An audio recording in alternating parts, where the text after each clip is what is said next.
Merci, Monsieur le Président, Monsieur le Premier ministre, Monsieur le ministre et secrétaire d'État, chers collègues, maa ngi leen di nuyu di rafetlu ndaje bi bu ñu jagleel question d'actualité au gouvernement et di wax rek chose promise, chose due, parce que bu ñuy fàttaliku le 27 décembre, lors de la déclaration de politique générale, notre collègue Tafsir Choy avait interpellé le Premier ministre sur les questions d'actualité et les questions orales, en tout cas sur la présence régulière du gouvernement à l'Assemblée nationale. Et donc, yaakaar naa ni le Premier ministre avait répondu favorablement, positivement, conformément au règlement intérieur. Ñu koy rafetlu te di ñaan mu continuer ñu koy def régulièrement parce que c'est extrêmement important de communiquer avec le peuple. Parce que constitution bi lu mu wax rek mooy c'est le peuple qui est souverain. Te population sénégalaise moo ñu fi teg moo leen fi teg yéen itam président de la République ak gouvernement am dénk leen un mandat boo xam ne soxla nañu ay rupture, soxla nañu ay changement, soxla nañu transformation. Te pour yegg ci loolu il faut forcément prendre des mesures courageuses, il faut forcément ñu ñeme wax dëgg askan wi te yaakaar naa ci yoon boobu ngeen nekk ñoo ngi leen di ci encourager. Cour des comptes confirmé na lu ngeen waxoon en tant que gouvernement génne woon ko ci rapport. Opposition bu fi nekk weddi woon ko, Cour des comptes ñëw wax lu raw sax yéen lu ngeen présenté woon en termes de chiffres sur les finances publiques. Suñ jëlee la dette da ngeen ne woon autour de 84%, Cour des comptes dem ne ba ne 100%. Donc yaakaar naa ne ñuy remettre en cause rapport Cour des comptes dañu amatul argument parce que Cour des comptes kenn mënu remettre en cause crédibilité institution constitutionnelle la, ay magistrats yu prêter serment la. te lu am solo mooy tey ñoom ñii nga xam ne am nañu responsabilité ci mbir yu ñu wax ci crime budgétaire yu ñu wax ci njuuj njaaj yu ñu wax ñu ñëw expliquer wu yan si lan nañu sukkandiku pour daf ñaawteef yooyu. Mais malheureusement ils sont dans le déni, ils sont également dans la politique de l'autruche, ils sont également dans la fuite en avant comme nuñ ko tàmmee def. Tey gis nga les premières fourchettes et les premiers couteaux kenn gisu leen fi. Y a que les seconds couteaux ñoo fi toog ñëw di amuser la galerie. Donc ñu xam ne yaakaar naa ni loolu duut ci dara. Donc di wax ni opposition bi président de l'Assemblée nationale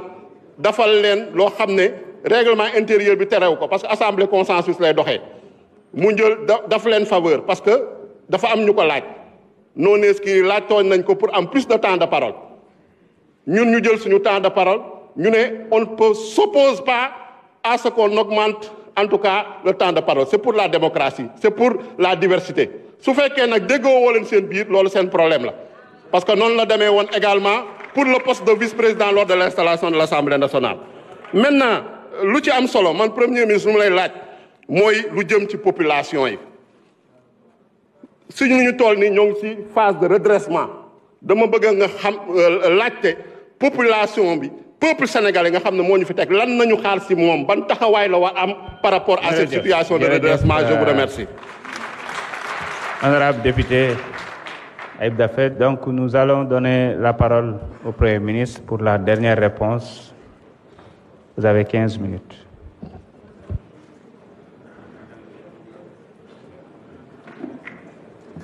Merci beaucoup, Monsieur le Président de l'Assemblée nationale. Balaa may aborder la question de l'honorable Ayib Daffé, je vais compléter ma réponse à l'honorable député de M. Abdou Karim Sall. Toujours dans le registre des contre-vérités. Vous dites que les bailleurs ne croient pas à ce rapport. C'est une contre-vérité et je peux vous dire que hier après-midi, hier après-midi, le ministre des Finances, ici présent, a... Monsieur le Président, vous voulez bloquer mon chrono? Allez, excusez-moi. Je pense que... Monsieur Sall, vous n'allez pas sortir, vous allez écouter jusqu'à la fin.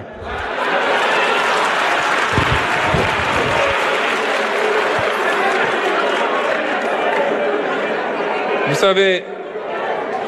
monsieur Sall, à travers vous, c'est toute votre famille politique qui passe tout son temps dans les médias à désinformer que je veux répondre. Ils auraient dû être là. Moi, quand j'étais opposant, quand j'entrais, ils sortaient. Maintenant, je suis au pouvoir, j'entre, ils sortent. Ils auraient dû être là. Je veux dire que hier soir, monsieur le ministre de l'économie et le ministre des Finances et du Budget, ici présent, a tenu une réunion virtuelle avec les investisseurs institutionnels internationaux du Sénégal. Il y avait plus de 350 participants. Vous dites qu'ils ne croient pas au rapport.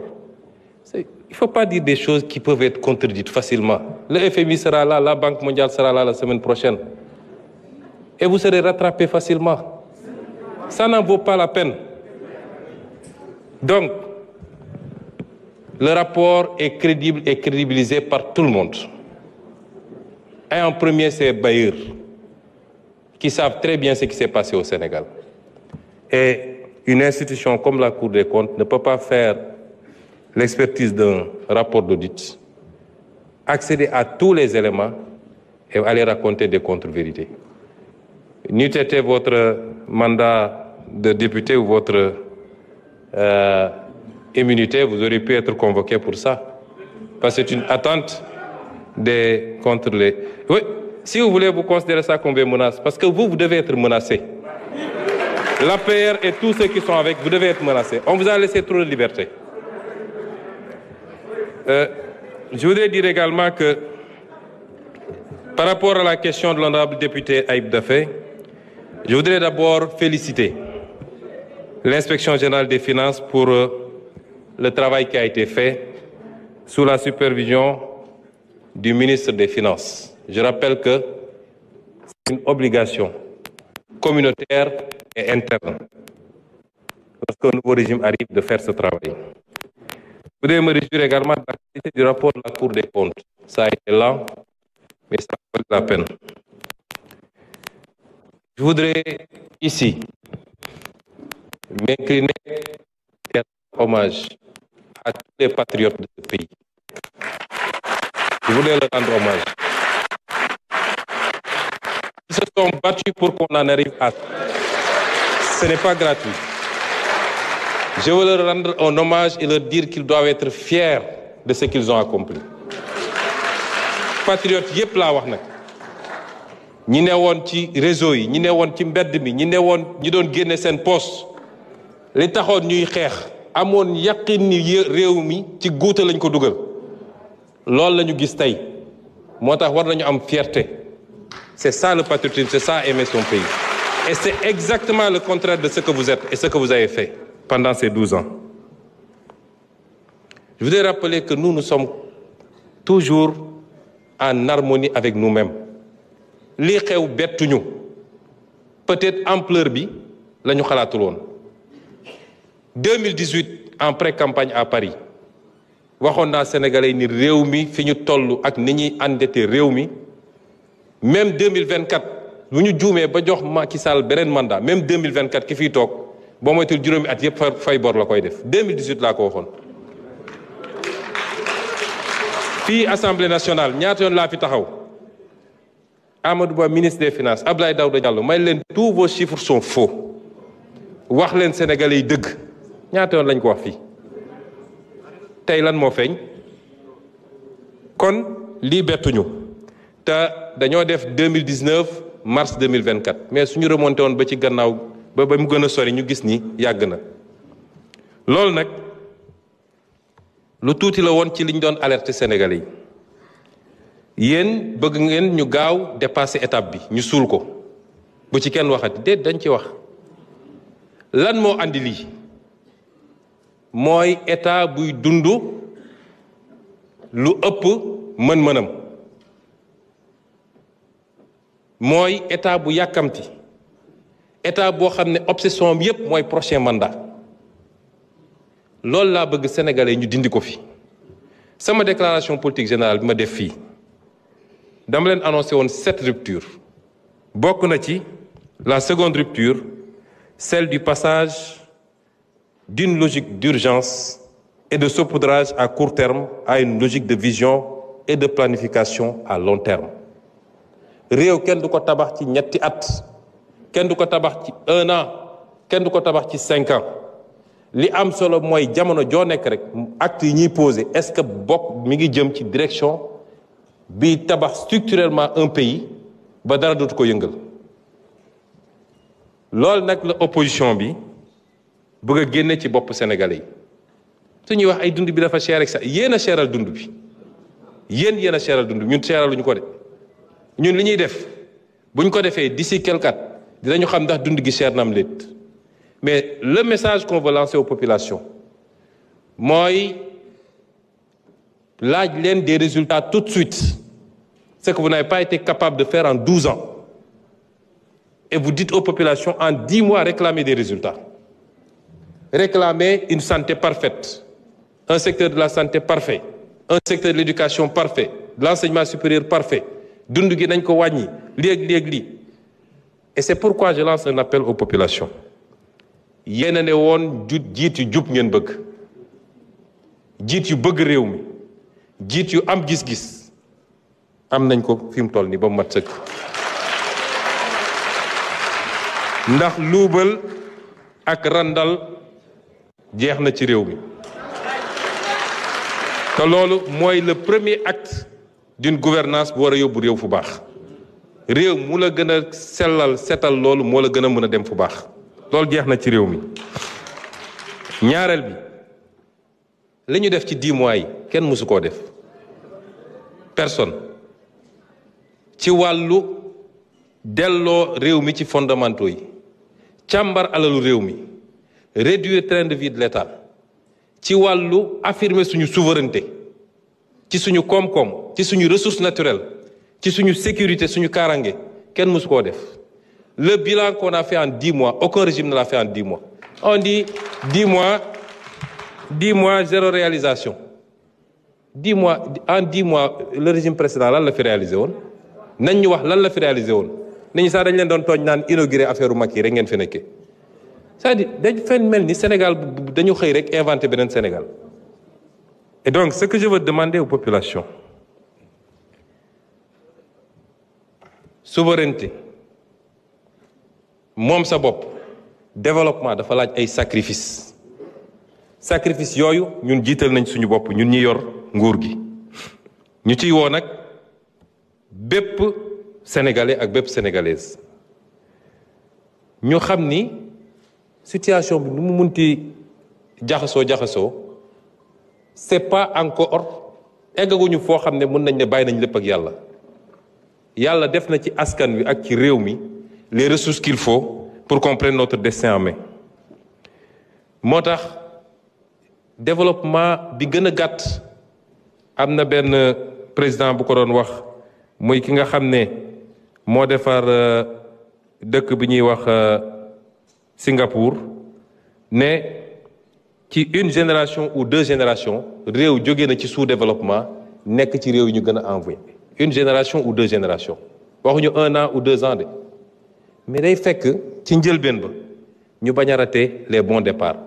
raté nañu une première alternance une deuxième on n'a pas le droit de rater une 3e alternance moo tax li ma njëkk a xaar ci population bi mooy ñu accepter ànd ak ñun ci sacrifice yi wax nañ léegi mbirum subvention yi dafa cher il faut ñu ramener ko à des proportions acceptables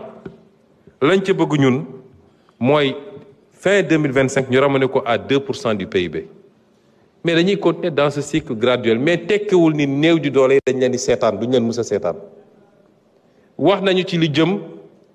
ci wàllu bourse ndax ni ñu inversé cycle scolaire bi cycle universitaire bi tax na ba tey Sénégal mi ngi fay ci bourse 3 fois ou 4 fois plus que li nga xam ne tey Côte d'Ivoire bu ngi koy fay ci bourse te ñëpp xam nañu Côte d'Ivoire moo ñu ëpp koom-koom fuuf. Loi de finances 2025 bi projeté nañu bloquer l'enveloppe à 80 milliards là où la Côte d'Ivoire est à 25 milliards de bourse enveloppe. li koy andi mooy ñu rationaliser léeg-léeg ñu attaqué ministre de l'enseignement supérieur dañ koy tooñ rek yu bëri pour ne pas dire presque lépp c'est pas lui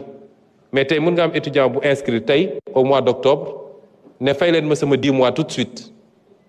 parce que c'est l'année scolaire c'est l'année universitaire yooyu il faut ñu accepter ni réew mënul doxee ci noonu sans compter les disparités yi am ak yeneen parce que baykat yaa ngi fi sàmmkat yaa ngi fi ñeneen a ngi fi il faut ñu dégager des marges pour pouvoir toucher l'économie réelle gis nga lii gars yi def ñun mën nañ ko def mënoon nañ ne 5 ans dafa gàtt ñu fàttaliku premier alternance 7 ans la ñu amoon deuxième 7 ans ñun 5 ans la ñu am seen premier mandat 7 ans la woon ñun 5 ans la ñu am mënoon nañ ne 5 ans dafa gàtt suñu bëggee Sénégalais yi renouveler nous confiance qu'est-ce qu'on va faire nañu nëbb chiffres yi comme ñoom nañu laam-laami affaire bi daa di fexe